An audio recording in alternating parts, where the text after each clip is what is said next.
As we look around in the world today, we find that there's a lot of effort that's made by people in the marketing business to try to define various categories of people.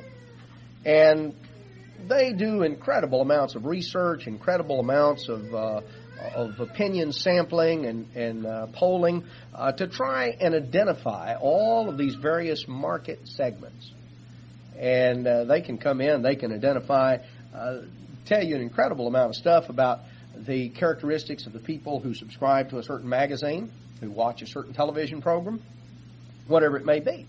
Now that in turn is used to lure advertising, because the advertisers, television station, for instance, they've got this particular program that they carry, and they've got all this marketing data, so they try to then pitch to people who are advertising things, who have a product to sell, that's really going to fit that particular audience.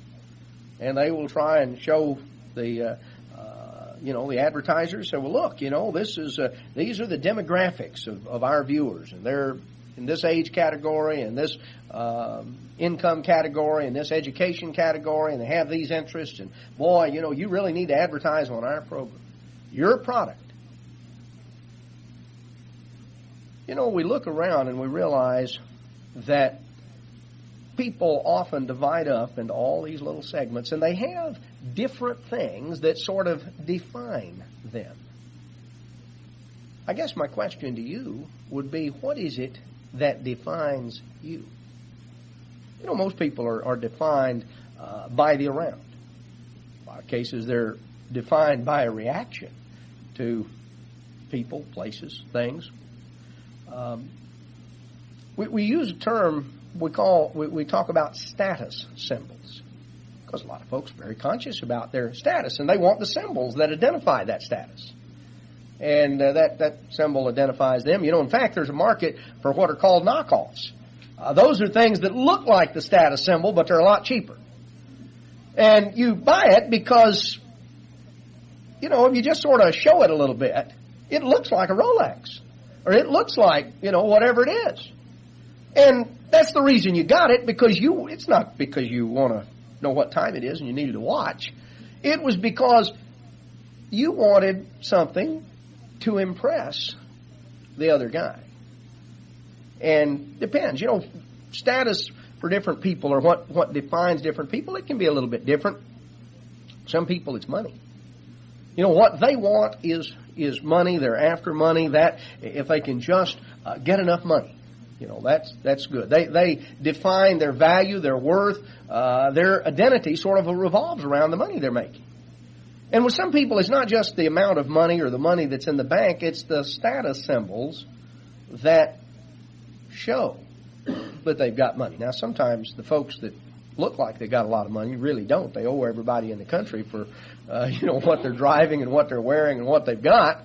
They may be only one paycheck away from bankruptcy. I mean, this is and you think, boy, that big house and that big car, I thought he had a lot of money. Well, no, he's mortgaged to the hilt. Sometimes the people that have a lot of money don't look like they have a lot of money. They've been squirreling it away.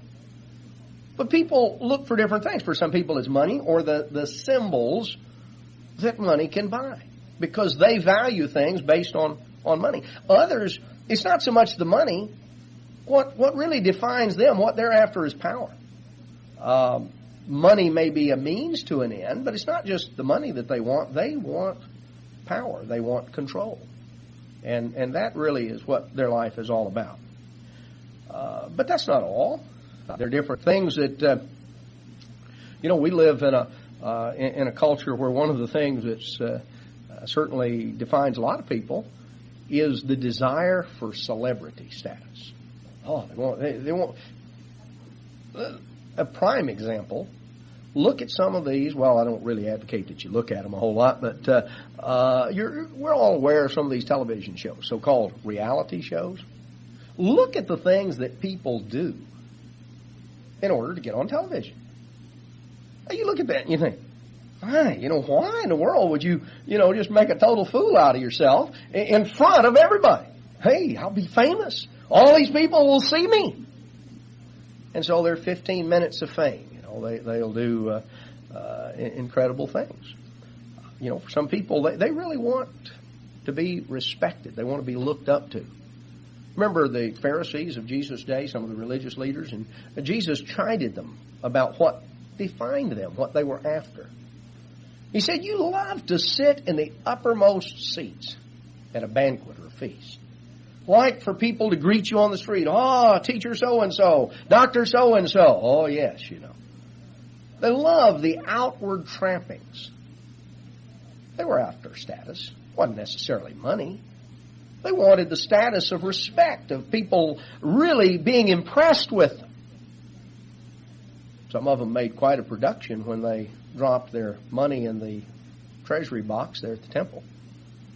They waited until there was a pretty good crowd around, and they would really try to attract attention. They were getting ready to drop theirs in. Others would make quite a production of public prayer. And that would attract attention. And people, in their mind, they thought, people are really going to recognize what a religious fellow I am. It can be respect. It can be approval. That's a little bit different. Some people want to be validated by other people. They want to be approved of. It's comes in. It's one of the reasons, one of the ways in which kids are often marketed too, because they have all these different marketing segments, including little kids, and there are certain brands that are the in brand. That is the brand of tennis shoes, the brand of T-shirt, the brand of jeans, whatever it may be. That's the brand. And if you wear that brand, there is a certain status that you've got. And if you don't, you got the Walmart special, I see. Well, and so, you got kids that are very status conscious of it. See, the reason is they feel like that they won't have the approval of the others if somehow they don't fit into the category. And they really desire that approval. Doesn't have to just be kids. There are a lot of adults fall into the same thing. Popularity, that's another aspect of it, a little different. What it comes down to is, for so many people, what defines them is what other people think. They allow themselves, they allow their lives to be defined by people and places and things, by others. I guess, in many ways, the original status seeker was a fellow by the name of Lucifer, mentioned back in Isaiah 14. Isaiah 14 in verse 12, it says, How are you fallen from heaven, O Lucifer, son of the morning? How are you cut down to the ground, which did weaken the nations? For you have said in your heart, I will ascend into heaven. I will exalt my throne above the stars of God. I will sit also upon the mount of the congregation in the sides of the north. I will ascend above the heights of the clouds. I will be like the Most High. You notice that? 2 verses, the word I is used 5 times. You'd have to say he's sort of, really revolving around himself. And he was a status seeker. He defined himself not by how much he could help or serve or benefit someone else, but I'm going to ascend. I'm going to exalt. I'm going to sit. I'm going to be like God. Very different than what Paul described about Jesus Christ in the book of Philippians chapter 2 when he said that, talking about the mind of Christ, who thought it was not something to be seized or grasped or held to be equal with God, but he emptied himself and came with the form of a servant. But Lucifer was certainly seeking for status. The religious leaders of Jesus' day had things that they were seeking for. In John chapter 5,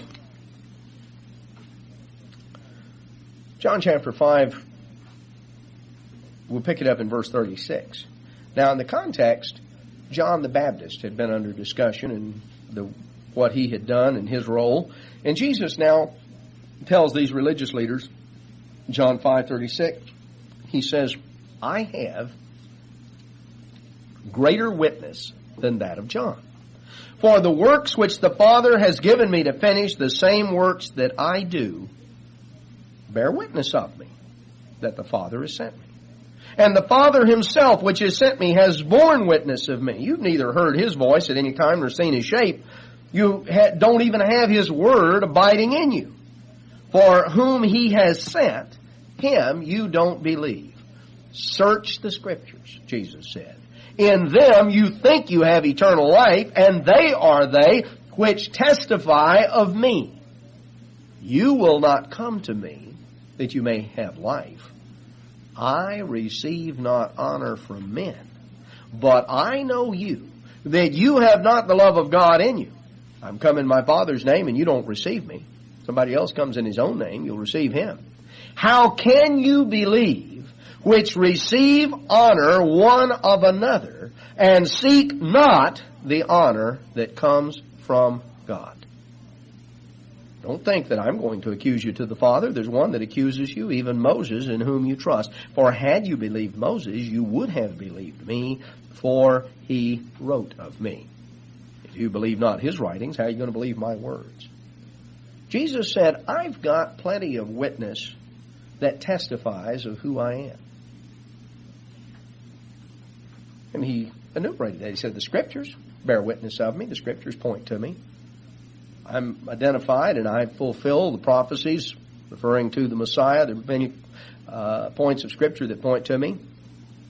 The message that I teach identifies that I'm from the Father. The works that I do, the miraculous signs, all of these things identify and testify that I am who I say I am. But the real problem, he said, with the religious leaders, he said, how can you believe? Because you receive honor one of another, and seek not the honor that comes from God only. You see, they were defined by what other people around them thought. They were defined by the attitude of others. They wanted to be having a certain status. They wanted to be looked up to. They had certain position, and they were concerned about what other people thought, and that really defined them. They couldn't accept the testimony of God through either miraculous signs or through the testimony of the Scripture. They claimed to believe in Moses. Oh, they paid great lip service to Moses, but in reality, Christ said, you don't believe Moses. If you believe Moses, you'd believe me, because Moses pointed to me. Let's notice a little later. Let's go back to John chapter 12. John chapter 12. In verse 42. It says, nevertheless, among the chief rulers also many believed on him. But because of the Pharisees, they did not confess him, lest they should be put out of the synagogue, for they love the praise of men more than the praise of God. They allowed their lives to be defined by what other people were saying about them. And they loved the praise of men. And obviously they loved it more than the praise of God. They were intimidated. They believed. They stood in the crowd. They heard Jesus preach. And they thought, I think he's right. I think that there's something to this. But they did not dare to outwardly confess him. Because the Pharisees had said, anyone who acknowledges this man, Jesus of Nazareth, anybody that wants to acknowledge him as the Messiah, you're going to be out of the synagogue. Oh, I don't want to be ostracized. I don't want to be cut off. I don't want to be humiliated. I don't want to lose all my status. I don't want to fall in that category. Notice, right along the same line, John chapter 9. Now here, a tremendous miracle had taken place. Here was a man that had been blind from the time he was born. Now he was a full adult. And Jesus healed him. That created quite a stir, needless to say, because it was The man had been in a place where people had seen him day in and day out. He was the guy that sat there, begging alms. Jesus healed him. Created quite a stir. So he was brought to the Pharisees. And they began to discuss it, and this was upsetting to them. So the original scenario was, verse 18 of John 9, some of the Jews didn't believe concerning him that he had been blind. He said, this whole thing is a fraud. It's fake. I don't believe this guy was ever blind. Well, if he was blind, he couldn't be seeing, could he? So somebody said, well, look, his parents are right over here. Let's go get them. Let's put them on the spot. And so the parents were called. Verse 19, they were asked, now we've got some questions to ask you. Well, this was an intimidating situation. Is this your son, whom you say was born blind? How does he now see? Well, the parents said, now look, yes, that's our son. We'll testify to that. That's our son. And he was born blind. We know that. We'll testify to that. Now, as for how he now sees, we don't know. Who opened his eyes? We don't know anything about that. He's of age. He's a grown man. You ask him, let him speak for himself. Verse 22, why did his parents say that? They were intimidated. These words spoke his parents because they feared the Jews. The Jews had agreed already that if any man did confess that he was the Christ, confess he's the Messiah, you're out. You're out of the synagogue. So his parents tried to get off the hook by saying, well, you just have to ask our son. He'll have to speak for himself. We don't know. They were intimidated. They were afraid of what was going to happen to them. People were going to ostracize them. People were going to, quit doing business with them. People were going to not talk to them. They wouldn't be welcome. They were intimidated by that. Now, it's interesting, that's sort of a sub-theme that runs through the Gospel of John. There are times when you know something, but there are various things that seemingly define you and keep you from acting on what you know. John chapter 3 opens with the story of Nicodemus. Nicodemus is mentioned 3 times in the book of John. We meet Nicodemus in John chapter 3. There was a man of the Pharisees named Nicodemus, a ruler of the Jews. So he was a man of status and position. He was not only a Pharisee, there were many Pharisees, thousands of Pharisees, but he was one of the rulers. He evidently had a seat on the Sanhedrin. He was a man of prominence and position. He came to Jesus by night. Now, stop and think about it. Why do you go to somebody at night? Jesus was in the temple regularly teaching during the daytime. This is during the days of unleavened bread. He had plenty of opportunity to come up to Jesus publicly. He didn't want anybody to see him talking to Jesus. He was intimidated. So he came to him privately by night. Now, several of them had been standing there. Jesus made quite a stir. He came in, cleansed the temple, chased the money changers out.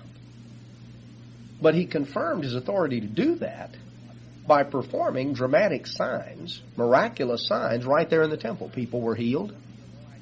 There was a powerful message preached. Nicodemus comes to him, because some of the Pharisees, they were in the crowd. They saw some of these things. Nicodemus was there along with others. He and some of his friends had been talking it over, and they had come to the conclusion, well, there must be something to this fellow. I mean, this is pretty impressive. We've never seen anything like this. So Nicodemus came privately by night, and he said, Rabbi, we know you're a teacher sent from God. No, nobody can do what you're doing except God's with him. Now, on the one hand, he believed that, but on the other, he came to him privately by night. He said, some of the fellows, we've been talking this over, and we agree. We think there's maybe something to this.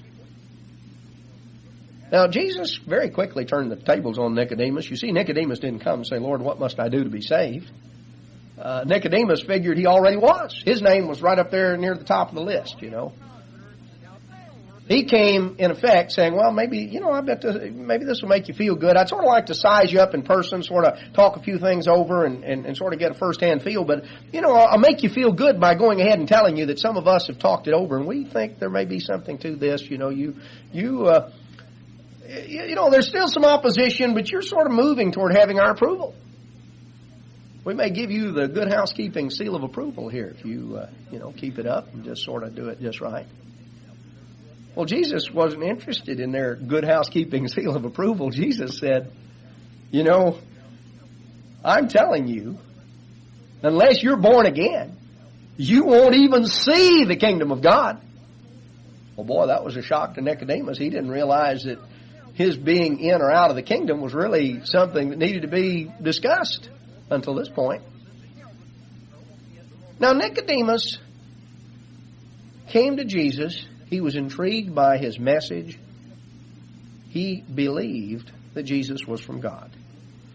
A little later, there's a stir going on because of some things that Jesus had said and done here on the Feast of Tabernacles during the last year of his ministry, the Feast of Tabernacles of 30 A.D. And the story is told here in John chapter 7.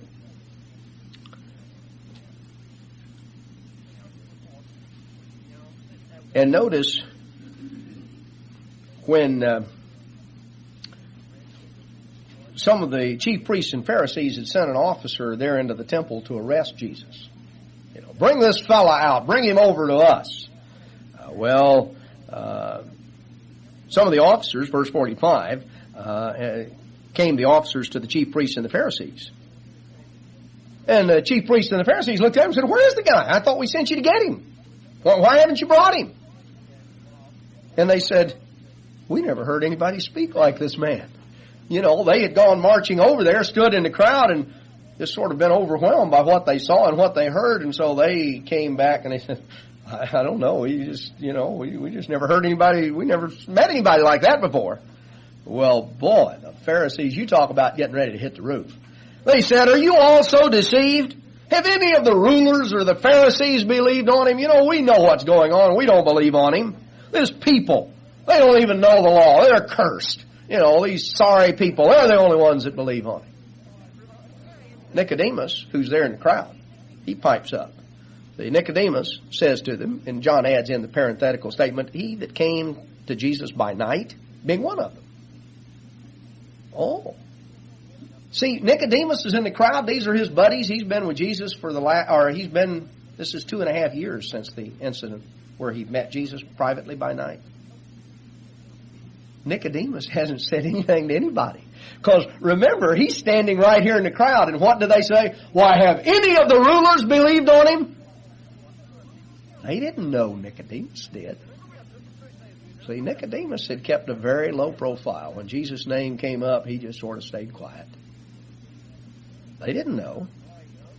Well, Nicodemus, he doesn't come out and make a real ringing declaration at this point. He just sort of adds in, "Well, now, fellas, does our law judge any man before we hear him and knows what he does? Shouldn't we, give a little more time, sort of check into the facts?" And they answered him and said, "Are you also of Galilee? Search and look. Out of Galilee arises no prophet." And every man went to his own house. Well, they sort of shut Nicodemus down. He didn't want to say any more. Why? Well, these were his buddies. These were his friends. These were the people on the council together, on the Sanhedrin together.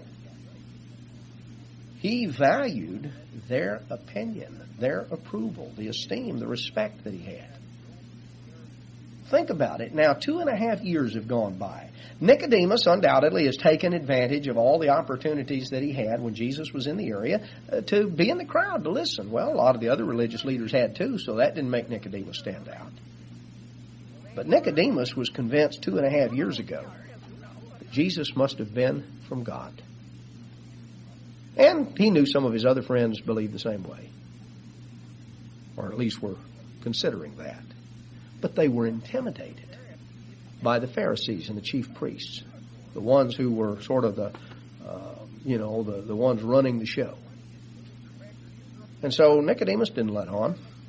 In fact, things must have gotten more and more uncomfortable for Nicodemus, because you don't read of Nicodemus again until John chapter 19.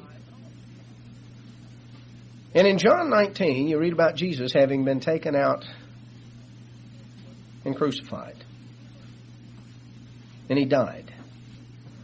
In John 19:38, after this came Joseph of Arimathea, being a disciple of Jesus, but secretly, for fear of the Jews.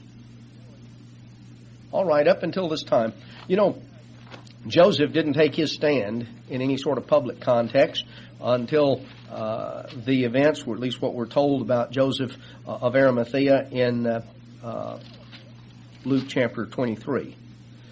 Luke 23 gives us an extra detail. We're going to go back to John, but let me just read you in Luke 23:50, telling Luke's account of Joseph coming and asking Pilate to release the body to him. Behold, there was a man named Joseph, a counselor. In other words, a member of the council. He was a good man and a just. The same had not consented to the counsel and deed of them. He was of Arimathea, city of the Jews. He went to Pilate. Joseph of Arimathea had been a secret disciple. Nicodemus had been a secret disciple. I don't know, had Nicodemus and Joseph ever talked it over before this final council meeting? Things came to a head. Sometimes when you're in a situation and you're sort of, you're keeping quiet, there's the official party line and there's a very intimidating atmosphere and you don't speak up. But sometimes you sort of notice from the look on somebody else's face that maybe they didn't seem to like it either. And maybe, they talked a little bit quietly between themselves. What do you think of this guy? Whether they knew it for sure or not, evidently that evening, that night when the trial was held, there were evidently two who dissented and refused to go along with the others. Now Joseph comes out in public and goes to Pilate and asks that the body be released to him. We're told he had been a disciple, but he was secretly for fear of the Jews. He asked Pilate to take the body, and Pilate inquired and made sure that Jesus was actually dead. And verse 39, there came also Nicodemus, which at the first came to Jesus by night, and brought a mixture of myrrh and aloes about 100 pound weight, and they took the body of Jesus and wound it up in these linen burial cloths. They put off taking a stand. They allowed themselves over a period of about 3 years, intimidated by others and the opinions of others, they allowed themselves to just sort of put off taking any sort of public stand. And the pressure grew, and they kept quiet. Finally, it came down. They really had to step out in faith, because I'll tell you, it's one thing to acknowledge Jesus as the Messiah when he's alive and performing great miracles, and there are a lot of people around who are in the crowd who clearly approve of him, even though the religious leaders didn't. But now he's a dead man. What's he going to do for you now? At this point, they were confronted with what they knew, and they made the right decision. They'd put it off. They dragged their feet, they put it off, kept hoping that they would not have to take a public stand in a way that would cost them their position. I don't know how much longer either one of them stayed on the Sanhedrin, but I suspect their days were very quickly numbered. They were not very popular among the men that had been their friends. You see, they were intimidated. Like so many people, they were defined by what other folks thought about them. The approval, the acceptance, the esteem, the respect, even maybe power, position, all sorts of things. So you get the idea that these were certainly sincere men. I don't think they were out just for money or power, but they were intimidated by what everybody else thought. Jesus talked to his disciples the night prior to his crucifixion, the night of his final Passover. And you have much of what he said recorded in John 14 and John 15, and notice how John 16 opens. These things, Jesus said, have I spoken unto you, that you should not be offended. They will put you out of the synagogues. Yes, the time comes that whoever kills you will think that he does God a service. Those things will they do unto you because they've not known the Father nor me. Now, Jesus told the disciples, he said, time's coming when they're going to put you out of the synagogue. You think that's bad? Oh, they won't speak to me. He said it's going to get a whole lot worse, because they're not going to be satisfied with just putting you out of the synagogue, the time's going to come when whoever kills you is going to think he's doing God a service. I'll tell you what's a whole lot worse than being ostracized. Well, I'm not going to speak to you again. Oh, that's terrible. Well, then the guy comes and he's ready to speak to you again. He's got a club or a sword or a spear, and he says, I'm going to kill you. Oh, well, why don't we just go back to you not talking to me anymore? You know, why don't we just settle for that? Christ said it's going to get worse. They are convinced they're right. And I've not, wanted to worry you about that. But understand, you are going to pay a price for acknowledging me as the Messiah. You go on here let's just turn back a couple of pages to John 14. What did Jesus tell them? John 14:1, as he started into this discourse that evening. He said, let not your heart be troubled. If you believe in God, believe also in me. Don't be filled with worry and anxiety. Don't be worried. If you believe in God, believe in me. You don't have to be intimidated by the around. So often people are. That's what they're after. That's what's important to them. It's what they can see.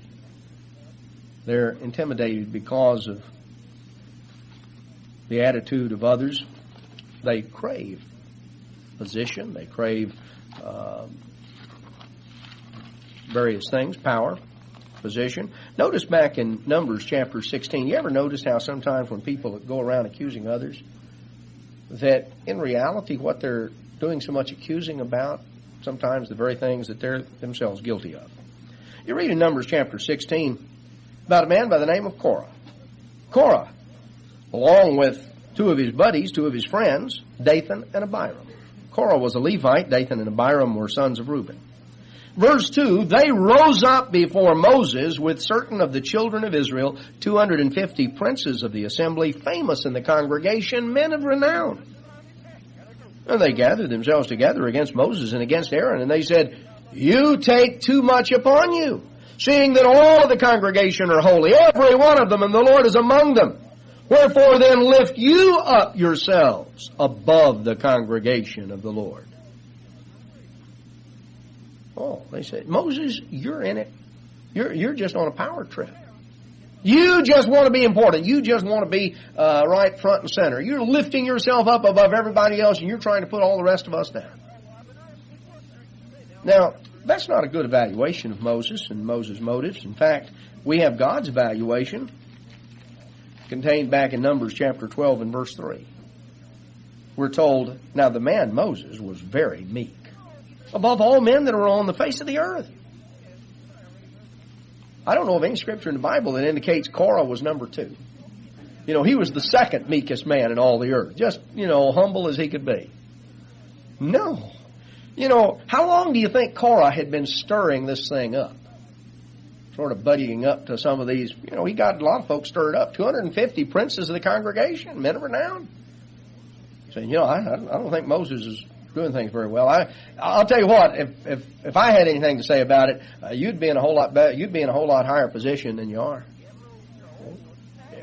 Yeah, you really. I don't think Moses really appreciates what a capable man you are. Boy, I wish we had somebody in charge that really, get things organized right. See, he went around sort of stirring things up, stirring the pot. Now he says, why, everybody is holy. You put yourself up above the congregation. You just want to be in charge. Now, who do you think Korah really thought ought to be in charge? Well, see, do you think he was... Well, he thought he did. Now, thankfully back in those days, they didn't have the Zogby poll and the Gallup poll and this poll and that poll. Moses, your approval ratings are at an all-time low. We think that you need to step down because your approval ratings have sunk. And actually, the polling data that we have indicates that if, we had a recall right now, you'd be terminated. And Mr. Korah here. He would be the new. He'd be the new man. It's interesting. You see, what did Moses do? Now they accused. They said, Moses, you just want to lift yourself up. You know what Moses did? Verse 4, when he heard it, he fell on his face.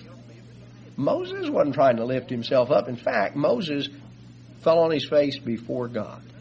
Moses trusted God to fight his battle for him. Moses did not allow himself to simply react to them and try to take it in his own hands. And God fought it very effectively. In fact, God fought it a lot more effectively than Moses could have, because Moses couldn't, have just created an earthquake, couldn't just swallow folks up. God tended to Korah and Dathan and Abiram and all their crowd. And I'm convinced that one of the main reasons God did it in as dramatic a fashion is that when Moses heard what they had to say, his response was to fall on his face, to go to God, to come to Him and to look to Him and to trust Him. People get caught up in what others are going to think. Korah wanted status. He wanted position. He was the one who wanted all the things he accused Moses of. If you look at the accusation against Moses, you talk about a dumb accusation. Remember, all the rest of this crowd had been slaves in Egypt. Moses was a prince. He was the adopted son of Pharaoh's daughter. All Moses had to do to be in charge was just keep on being a prince of Egypt. Moses didn't have to go and try to, lead this ragtag bunch. He was a great general. Stephen, in his sermon that's recorded there in Acts chapter 7, refers to Moses as a man mighty in words and deeds among the Egyptians. The Jewish historian Josephus, who was a priest that lived in the first century, records a number of dramatic things that Moses was involved in there in Egypt during the first 40 years of his life. If status was what Moses wanted, he had a guaranteed approach to status. But you see, Korah was accusing Moses of the very things that Korah himself was guilty of. Well, you go on, we come on back to 1 Samuel. And in 1 Samuel chapter 15, you have the story, of course, where Saul had been sent out to destroy the Amalekites. And Samuel showed up. And needless to say, Saul had not exactly followed instructions.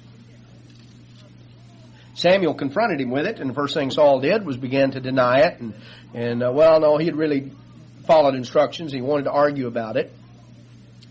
And then when Samuel really nailed him about what he had done, Saul then admitted it. Verse 24, 1 Samuel 15, Saul said unto Samuel, I've sinned. I have transgressed the commandment of the Lord and your words because I feared the people and obeyed their voice. You know, what Saul allowed to define him was a quest for approval and popularity. Saul wanted folks to like him. He wanted to be popular. Saul was given instructions, but to carry those instructions out, people began to murmur and complain. Saul didn't want to be the target of people's ire. He wanted them to like him. He wanted to be popular. And so Saul gave in and he allowed them to do what they wanted because Saul was courting popularity. Now Samuel confronts him with it. You know, that's what Saul was after, and it of course is a tragic story. Now you come on back to 1 Samuel 18. David by this time has come on the scene, a young fella in his late teens. David has gone out and killed Goliath. And in the aftermath of that, we'll notice here in 1 Samuel 18:5, David went out wherever Saul sent him, and he behaved himself wisely. Saul set him over the men of war, and he was accepted in the sight of all the people and in the sight of Saul's servants. David rose to the occasion. Saul was the boss. Saul was the king. Saul said, I want you to go over here and attack this garrison of the Philistines. David got men, and he went over there and he attacked that garrison. Saul said, I want you to go over here and I want you to deal with this city. David went over there and dealt with that one. David simply did what he was supposed to do. He went where Saul sent him, and he behaved himself wisely. He did a good job. He really put his mind to it. He did what he was sent to do. And the result was he was accepted in the sight of all the people. Now, that's what Saul wanted, right? Saul wanted acceptance. He wanted approval. He really craved that. David got it, but you don't find that David was pursuing. David was wondering, what can I do to be popular? David did his job, and he did it well. And so he had a reputation that began to grow. People said, you know, that guy, he's really, boy, you can count on him. He goes out there and he gets the job done. David went here, he went there, he just did whatever Saul sent him to do. Big job, little job, good job, bad job, whatever it was. David didn't complain, say, oh, I don't want to go do that. Why don't you send somebody else? David was ready to go wherever Saul wanted him to go, and he did a good job. And his reputation grew. Well, he was sent out by Saul to fight this battle with the Philistines. There's no indication that Saul himself went. He sent David. David was successful. There was a great military parade, big homecoming parade. They didn't have ticker tape, but they had whatever they had back in those days. David and the troops were coming in. Of course, Saul's going to lead the parade because he's the king. And describes this women's chorus. They had music and they had celebration and there was all sorts of things. And this women's chorus that was at one point along the parade route, and they had this song that they were singing, and there was all this music. And there was a particular refrain in the chorus. Verse 7, the women answered one another as they played, and they said, Saul has slain his thousands, and David his 10,000s.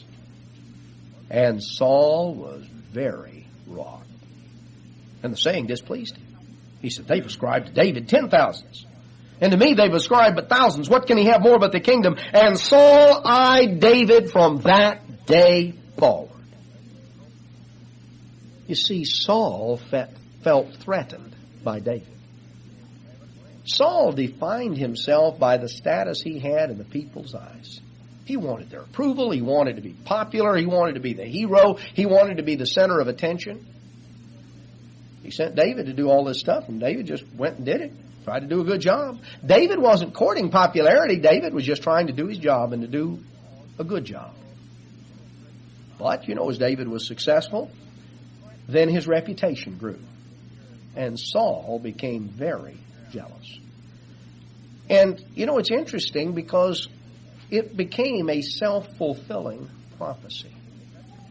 Saul became so obsessed with David, and that's the only word you can really use, that he finally got to the point that he could really not even function as king.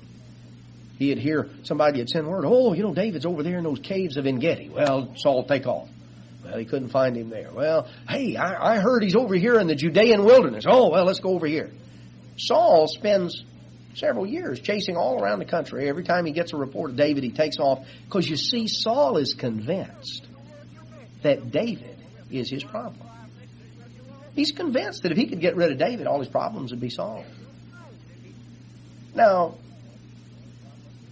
I hope that none of you have gotten to the point where you're ready to throw a javelin at somebody. Saul did. He was ready to cast the javelin, we're told in verse 11. He said, I'm going to smite David to the wall. Saul just knew if he could get rid of David, everything would be okay. He'd be popular. He'd have approval. He'd be the center of attention. Everything would be okay if just David weren't around. David was his problem. As I say, I hope none of us have actually come to the point of throwing a javelin at somebody. But, I suspect many of us at one time or another have gotten focused on somebody else and thought, so-and-so, if it weren't for them, everything would be okay. Oh, I wish they were just 10,000 miles away. If they were a long ways away, everything would be great. Everything would be fine. My problem's because of him or her. It's an easy trap to fall into. David wasn't Saul's problem. Saul was Saul's problem. Saul began to define himself not only by what people thought, but by David. David, I need to get rid of David. If I can just get rid of David, everything will be okay.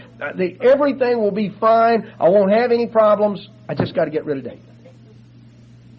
And Saul became obsessed with that, and he was chasing David all over the country. You know the story. He desired popularity. He desired approval. Now, how does God want us to react? Obviously, He doesn't want us to be Korah or King Saul. He doesn't want us to be the Pharisees or the chief priests. Notice what Jesus told His disciples in Matthew 16.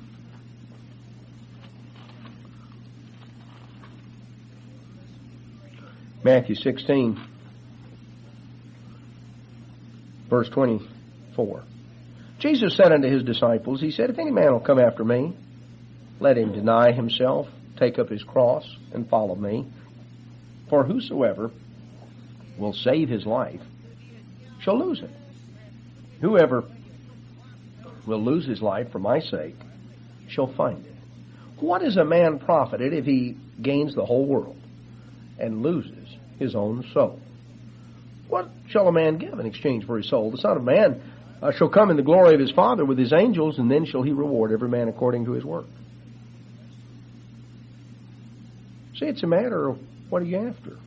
Jesus said, you got to deny yourself, take up your cross, and follow me. Sort of interesting, one of the fellows over in Dallas was mentioning to me about, he'd mentioned in an earlier time about a young fellow that he works with and how they would discuss things from time to time. The guy seemed interested, and so he had brought him, a copy of Tomorrow's World and passed on a booklet or two, and he said, he was telling me today, he says, I was talking to this young fellow the other day there at work, and he had, borrowed a couple of things and read one of the booklets. And I said, you interested in following up on that? You want to talk with a minister or come to church or anything? And the guy said, well, not yet. He said, I don't think I'm through sinning yet. He had a few things evidently he had plans on doing, and he didn't really want to. He said, I'm not quite ready yet. I'm not through sinning yet. So there are folks that way. They have a sort of short-sighted approach. What's a man profited if he gains the whole world? Sometimes what people value is the wrong thing. One of the familiar stories of Scripture is the story of the prodigal son. Now, he wanted approval. He wanted acceptance. He became a very popular fellow, Scripture tells us. Had just world friends. That was when he was buying all the drinks, It's easy to have buddies. You walk into the bar and say, the drinks are on me. Oh, hey, boy, you're a good guy. Hey, let's set up another round. Boy, you're really an even better guy. That young fellow, there was one person's opinion that he really wasn't that interested in. And that was his dad. So he wasn't really courting his dad's approval, his dad's acceptance. He must have known that when he quit working there on the farm and, took the cash and went to town, that his dad wasn't going to be real happy about that. He wasn't worried about what his older brother thought, and he wasn't worried about what his dad thought. It was like, man, if I can just, things are so dull around here. Well, all Dad thinks about, he wants to get up early and go check on the cows and go check on the sheep, and he wants me down there fixing the fence. And boy, it's just so dull and dreary around here. I want to go to town. Oh, there's a lot of excitement. He got to town, had money in his pockets, and he had a lot of friends. He had them right up until he spent all the money. And then it was like, hey, look, I'm a little short of cash, and I've been sort of spreading a little money around, and boy, I've run short. Can you help me? Can you loan me a little bit? I just remembered. I got to go somewhere. Boy, his friends thinned out in a hurry. None of those guys he didn't have any more money. He didn't have anything that he could do for them. They weren't interested in him.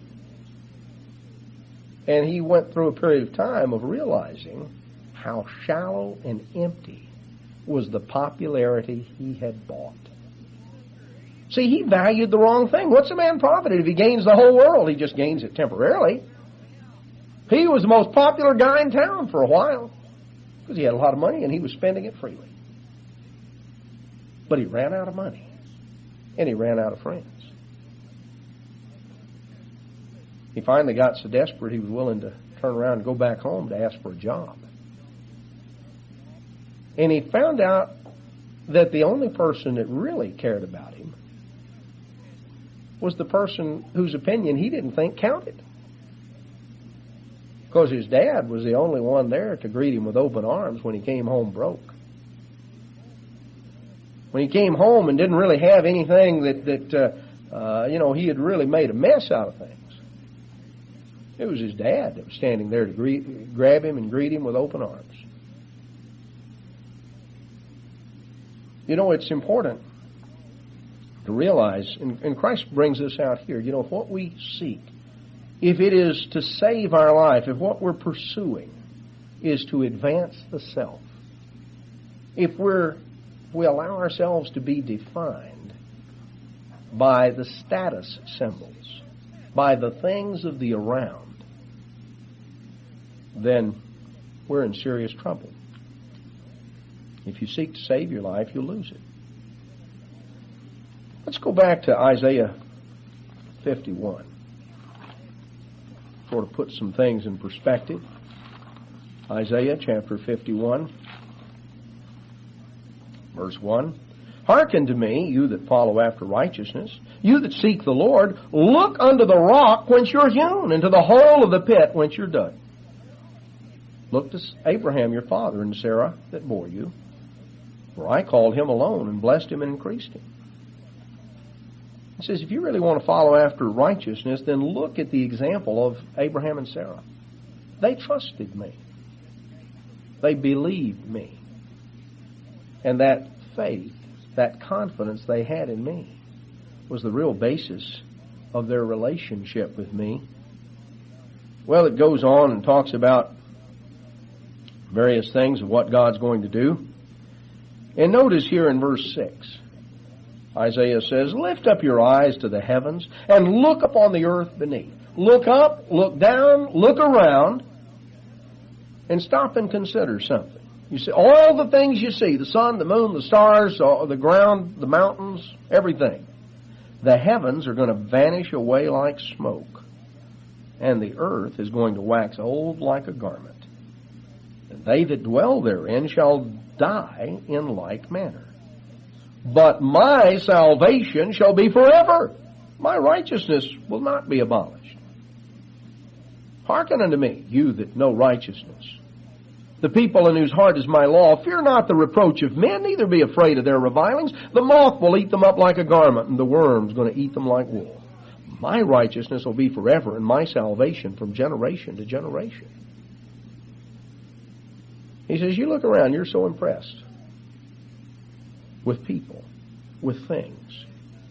Don't be afraid of the reproach of men. Don't be afraid of their revilings. Oh, look at them. They've got all this status. He says, you know what? The worm's going to eat them up like wool. You know, they're going to live, they're going to die, they're going to be planted in the ground. You think the worm's going to come along, really be intimidated and impressed. Oh, you know, this guy has status. Oh, the worm will just chomp in and take another bite. They consume away. They decay. God says, contrast that with what I have. My salvation is from generation to generation. Awake, awake, put on strength. O arm of the Lord, awake as in ancient days. Talks about the redeemed of the Lord returning in verse 11. Notice here, verse 12 and 13. I, even I, am he that comforts you. Who are you that you should be afraid of a man that shall die, and of the Son of Man which shall be made as grass, and forgets the Lord your Maker that stretched out the heavens and laid the foundation of the earth, and has feared continually every day because of the fury of the oppressor, as if he were ready to destroy. And where is the fury of the oppressor? You know, the point is that God is the one that we ought to be impressed with. The prophet exhorts the people. He said, look around. Why are you so intimidated by people? Are you so concerned about your status in the eyes of people? They're here and they're gone. They die. They're going to be around a few days, a few weeks, a few months, a few years. Then they're going to be gone. be consumed just like an old garment that gets eaten up by moths or worms. You are afraid of them. You're intimidated by them. You're impressed by them. You're so concerned about what they think, and you forget the eternal, the one that stretched out the heavens, the one that laid the foundations of the earth, the one that is forever. Now that makes a lot of sense, doesn't it? Here were religious leaders in the days of Jesus who believed that he was a teacher sent from God, but they were afraid to stand up and be counted because they were intimidated by somebody that said, anyone that says Jesus of Nazareth is the Messiah, we're going to cast him out of the synagogue. He's going to lose his seat on the Sanhedrin. Oh, boy, that's scary. Really? People allowed themselves to be defined by other people, by what people thought. Now, let's look a little further. Let's go back to 1 Peter chapter 2.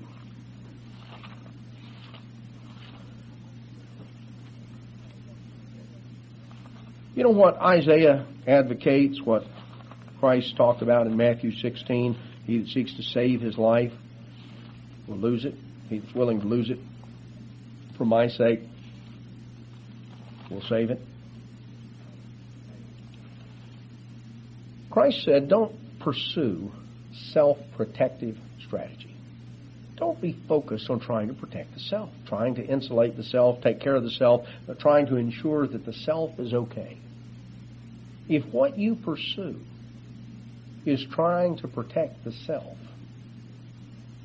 well, you're just going to be reacting to circumstances and situations around you. You're going to allow other people to define who you are and what you are. Notice what Peter wrote here in 1 Peter chapter 2, verse 11. He said, Dearly beloved, I beseech you as strangers and pilgrims, abstain from fleshly lusts, which war against the soul, having your conduct honest among the Gentiles.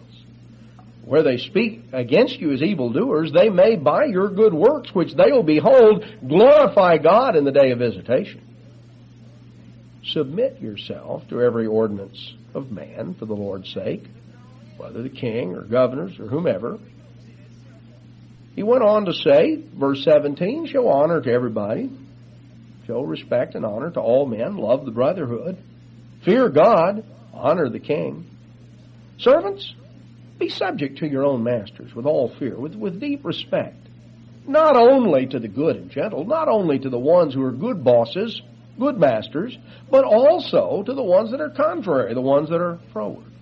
For this is thankworthy if a man for conscience toward God endure grief, suffering wrongfully.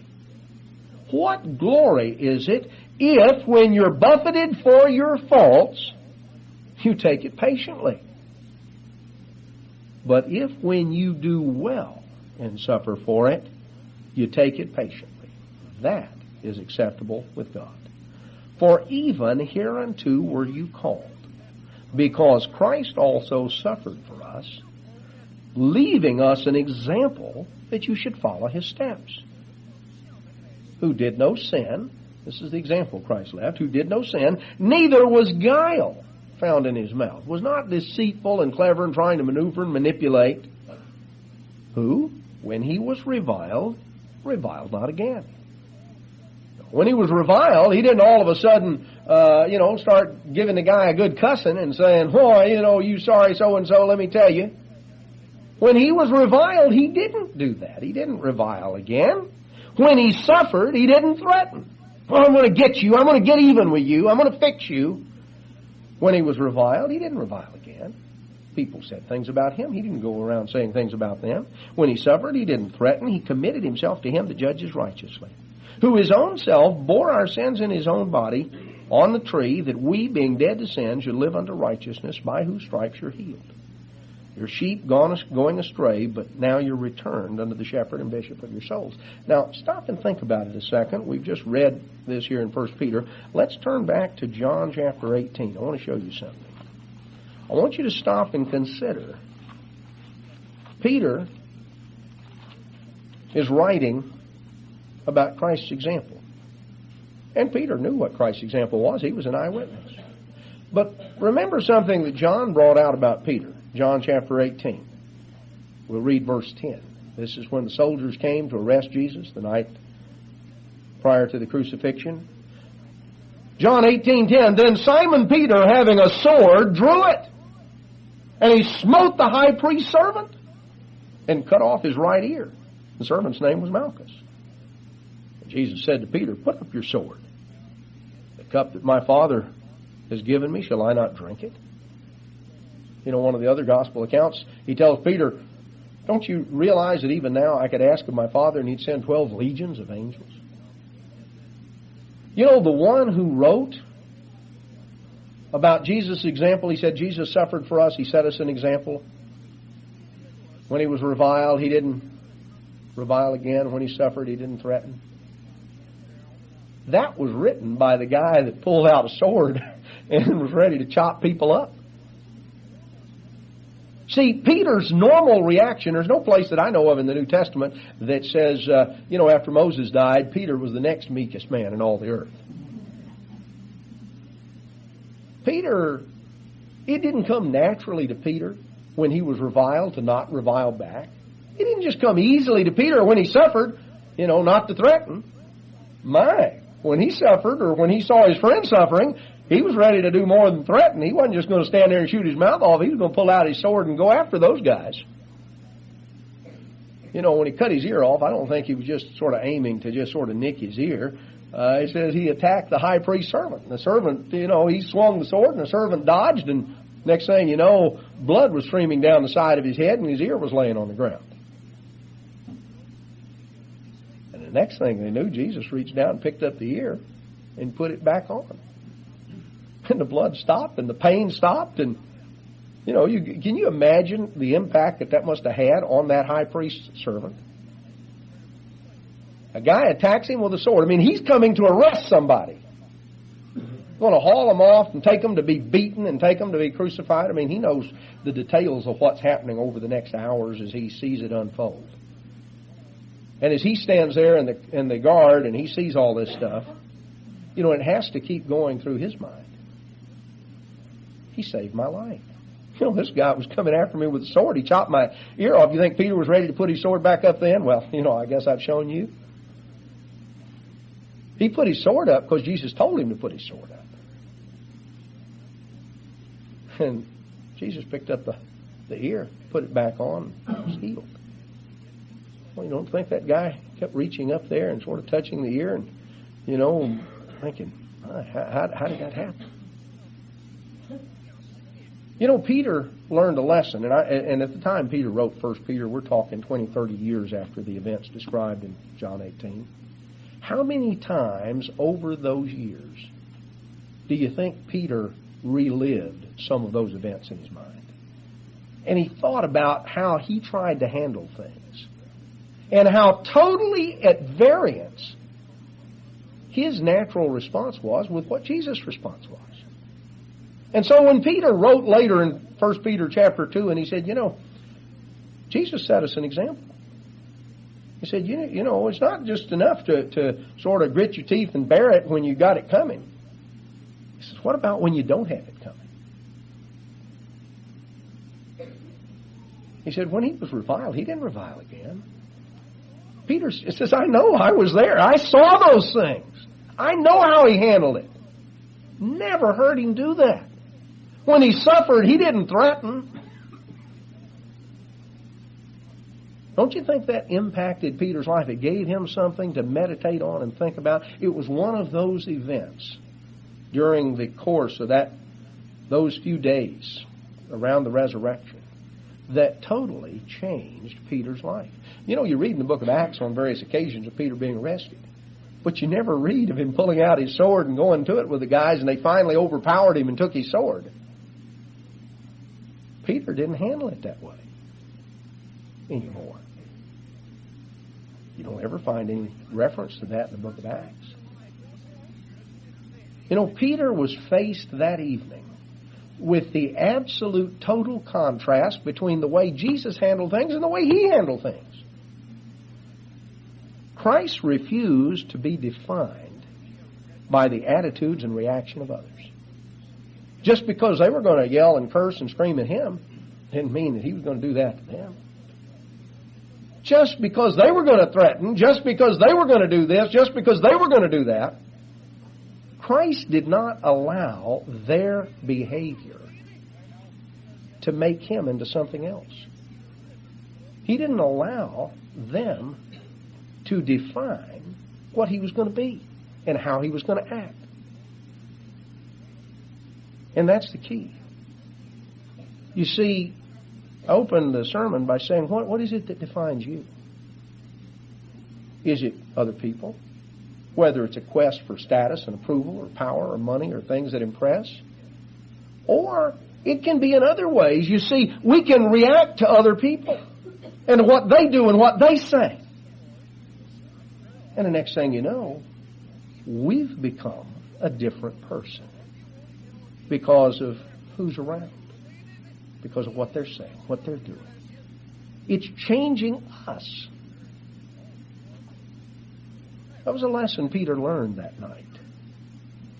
Because you see, Peter was ready to get violent and to go to it. And he was faced with the total contrast. Jesus handled it a totally different way. That evening, the following day, and the next couple of days afterward, on up until Jesus raised from the dead, the events that transpired. And Peter's whole life turned around. A totally different perspective. And years later, as he looked back and he thought about some of these things that had happened.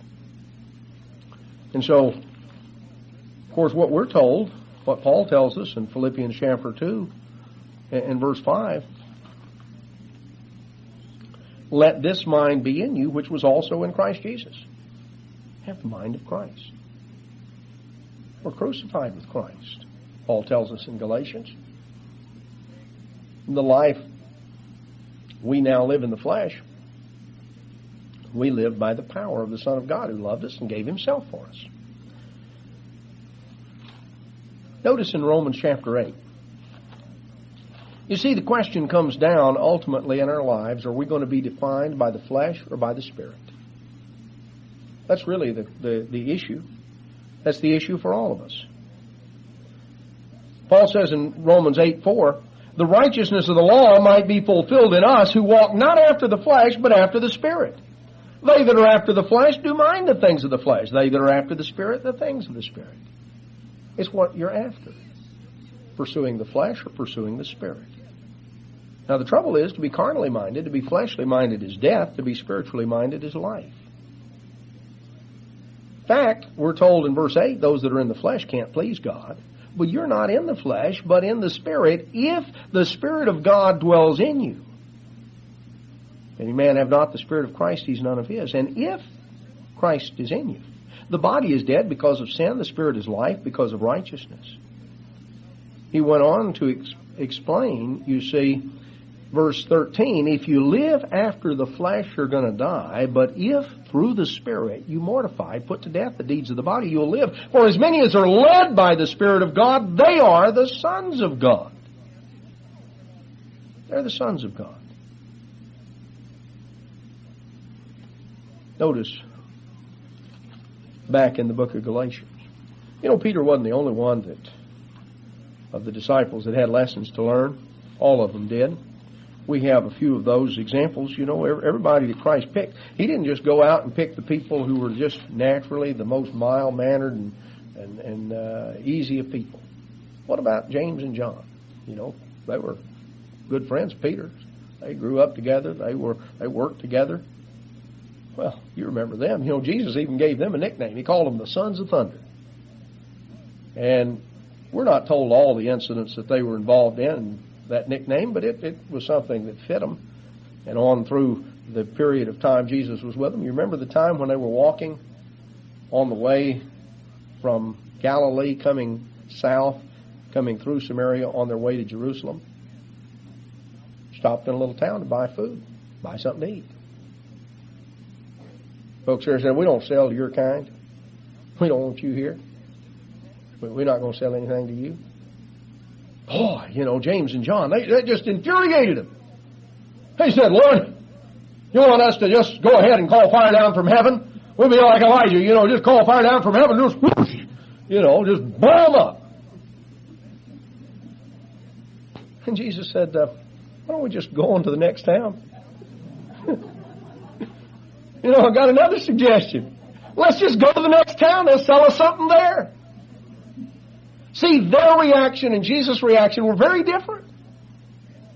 Very different. Boy, when they were reviled, believe me, they were ready to turn it back. They were ready to do some serious reviling. When they suffered, and their suffering was going to consist that they were maybe going to be hungry for an extra hour or two. Oh, that's terrible suffering. They were ready to threaten. In fact, what they'd like to threaten was sort of a little nuclear holocaust, right there, just centered right here, downtown. Jesus didn't handle it that way. These men, they went through these years they spent with Jesus, and they saw him handle things very differently than they did. They allowed other people to define them, to determine what kind of person they were going to be. They allowed the behavior of others to really be the defining event for them. And what they saw in their experience with Jesus is he didn't allow that. He was not going to be defined by other people. He was going to be defined by God and his relationship to him. He wasn't going to be defined by the flesh. He was going to be defined by the Spirit. And you and I have access to that Spirit. Let's close here in Galatians 5.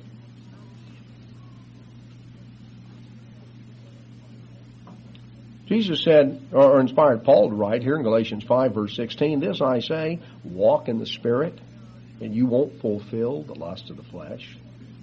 Walk in the Spirit, and you won't fulfill the lust of the flesh. He talks about being led by the Spirit, and now, down in verse 22, he says, the fruit of the Spirit is love and joy and peace and long-suffering and gentleness and goodness and faith, meekness and temperance. Against such there is no law. They that are Christ have crucified the flesh with the affections and lusts. If you live in the Spirit, let's walk in the Spirit. That's the key. Being defined not by the flesh, but by the Spirit. Not by the around, not by other people,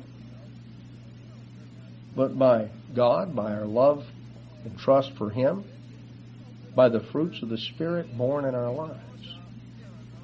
Coming to have the mind of Christ. Being changed, being transformed. Peter, James, John, all of them. They went through a transformation. They went through a transformation in the way they handled life. And the test that, they had to face, whose approval, whose acceptance was really important to them. You and I, as we look around, we see a world that is defined by the around.